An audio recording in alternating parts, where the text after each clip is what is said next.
मुफ्ती तारिक मसूद के बयानात के लिए मुफ्ती साहब के ऑफिशियल चैनल मुफ्ती तारिक मसूद स्पीचेस को सब्सक्राइब करें। वउदखिलल्लज़ीना आमनू वअमिलुस्सालिहात, और दाखिल किए जाएंगे वो लोग जिन्होंने नेक आमाल, जो ईमान लाए और नेक आमाल किए, यानी अकीदे को भी दुरुस्त किया, अमल को भी, उन्हें दाखिल किया जाएगा जन्नातिन तजरी मिन तहतिहल अनहार, ऐसे बागात में जिनके नीचे नहरें बहती हैं, खालिदीन फीहा, उन बागात में वो हमेशा रहेंगे। और ये दाखिला होगा बिइज़्नि रब्बिहिम, अपने रब के हुक्म से, लिहाजा इस दाखिले से कोई रोक नहीं सकता। तहियतुहुम फीहा सलाम, जब वो आपस में मिलेंगे तो उनका तहियत सलाम होगा। जहन्नमी आपस में मिलेंगे तो एक दूसरे पे लान तान, तेरी वजह से ऐसा हुआ, तेरी वजह से ऐसा हुआ, जबकि जन्नती जब मुलाकात करेंगे तो सलाम। आगे अल्लाह ताला ने तौहीद और कुफ्र की मिसाल को एक दरख्त से ताबीर किया है। बड़ी खूबसूरत मिसाल है कि कलमा तौहीद जो है ना, कलमा तौहीद, उसकी मिसाल उस दरख्त की है जिसकी जड़ें मजबूत हों और शाखें आसमान तक पहुंच रही हों, जैसे खजूर का दरख्त जिसको शजर तय्यबा कहा गया है, कि आसानी से गिराया नहीं जा सकता और बड़ी बुलंदियों तक जाता है और बेहतरीन फल देता है। तो इसी तरह कलमा तय्यबा जो है ना, कलमा तौहीद, जिस शख्स के दिल में आएगा तो उसकी बुनियाद मजबूत होगी और वो बहुत बुलंदियों तक जाएगा और उसका फल नेक आमाल की सूरत में जाहिर होगा। और मजबूत बुनियाद का मतलब यह है कि वो डामाडोल नहीं होगा, वो कॉन्फिडेंस होगा उसको, और बड़े कॉन्फिडेंस के साथ वो अच्छे अमाल करेगा। जबकि शिर्क जो है ना, शिर्क, क्योंकि इसकी कोई बुनियाद तो है नहीं, दलील तो होती नहीं मुशरिक के पास, लिहाजा उसकी मिसाल उस खबीस दरख्त की है जिसको अरबी में हंजल कहते हैं ना, उसको खबीस दरख्त कहा जाता है। बहुत कड़वा होता है वो, और सेहत के लिए नुकसानदेह भी होता था, और उसकी जड़ें बहुत कमजोर होती थीं, यानी बिल्कुल ऊपर ऊपर होती थी, जरा सा हाथ लगाते थे दरख्त पूरा उखड़ के गिर जाता था। तो अल्लाह ने फरमाया कि जो शिर्क किया कलमा है ना, उसकी मिसाल इस खबीस दरख्त की तरह है, नापाक दरख्त की। नापाक से मुराद यानी ये नहीं कि कपड़ों में लग जाए तो कपड़े नापाक हो जाएंगे, यानी नुकसानदेह, इस माना में उसको खबीस कहा गया है कि उसका जायका भी बुरा और सेहत के लिहाज से भी बुरा, जहर है। तो वो कैसे आराम से आप धक्का दें वो हिल जाता है।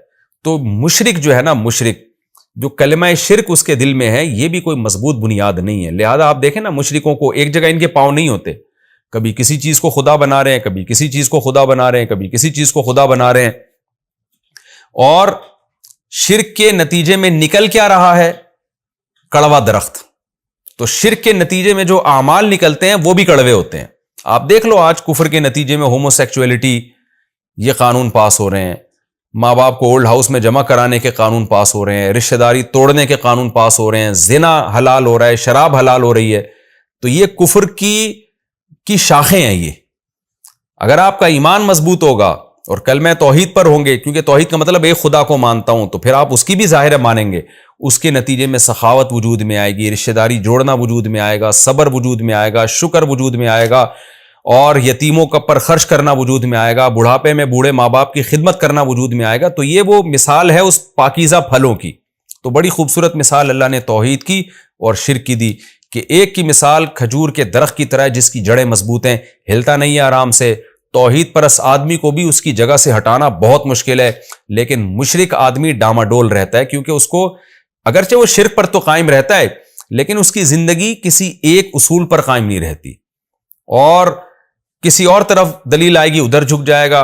आप देखें ना, जो लोग भी शिर्क करते हैं उनका एक खुदा नहीं होता, हजारों खुदा होते हैं। आज इसको खुदा बनाया हुआ है, आज उसको खुदा बनाया हुआ है।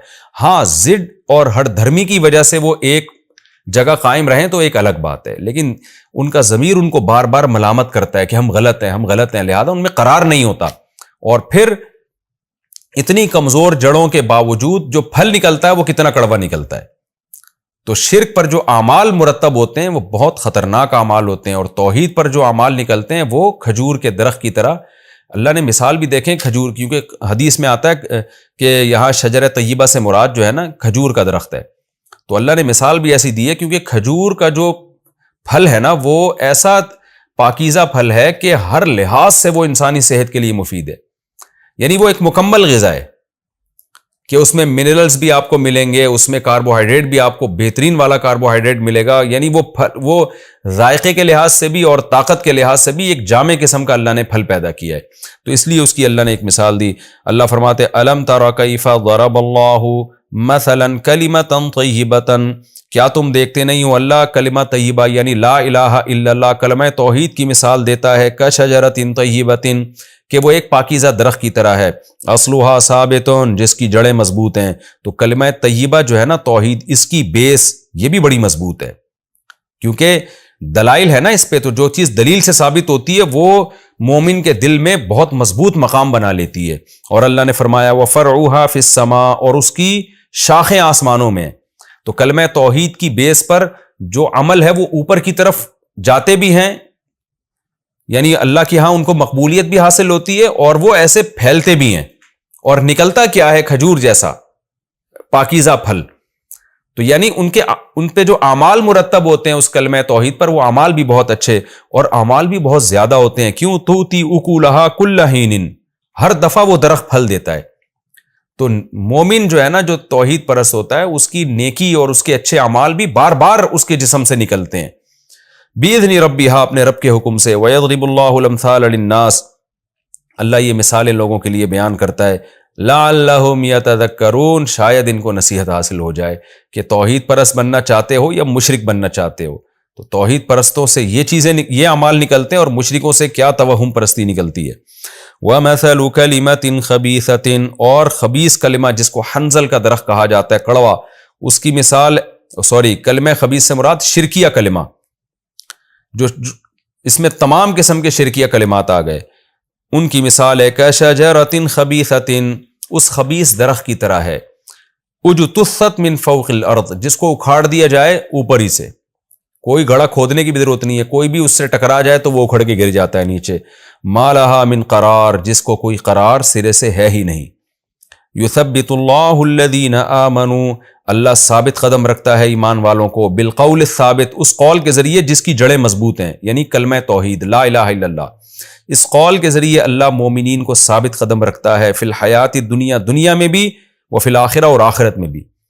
کیا مطلب؟ دنیا میں بھی وہ ڈگمگاتے نہیں ہیں, وہ کانفیڈنٹلی بہت سارے کام کرتے ہیں, صحیح کام کرتے ہیں. تو یہ ان کو جو موٹیویشن ملتی ہے یہ توحید کی وجہ سے, کیونکہ ان کے سامنے ایک معبود ہے, اسی کو راضی کرنا ہے, تو اچھے کام کرتے چلے جاتے ہیں.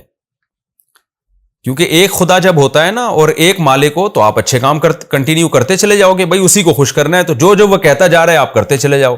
ہزاروں خدا تو آپ کو کیا پتا یہ کیا چاہتا ہے اور وہ کیا چاہتا ہے. تو اللہ دنیا میں بھی ثابت قدم رکھتے ہیں اور آخرت میں بھی. کیا مطلب؟ آخرت میں جب عذاب دیکھ کے لوگوں کے قدم ڈگمگائیں گے تو توحید پرست لوگوں کو اللہ اس عذاب سے محفوظ رکھے گا. اور حدیث میں اس کی تفسیر جو آئی ہے احادیث میں, وہ یہ کہ اللہ کلمہ توحید والوں کو قبر میں بھی ثابت قدم رکھتا ہے, منکر نکیر کے سوال جواب کے لیے.